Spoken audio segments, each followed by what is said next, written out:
Infrastructure is such a foundational piece to everything that we know in terms of our quality of life that we can't take it for granted. And we all need to pay attention to this, and we all need to be prepared to pay for it. The infrastructure that we have in Toronto today was built in the 1950s, and we've had basically 30 years of inactivity around most infrastructure in the Greater Toronto Area. We frankly are living off the infrastructure of our grandparents.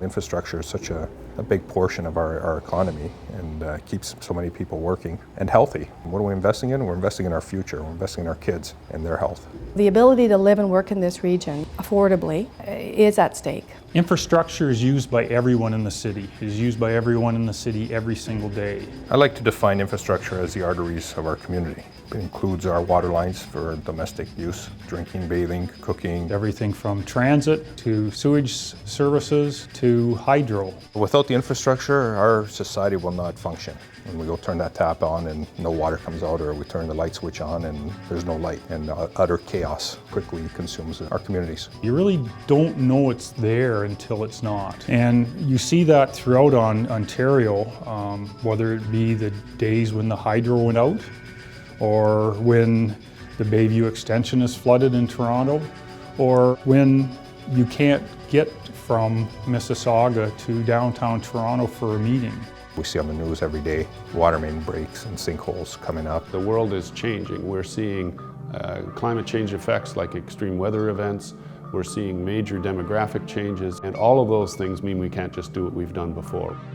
100,000 people. 100,000 people a year. 100,000 people a year coming into the city.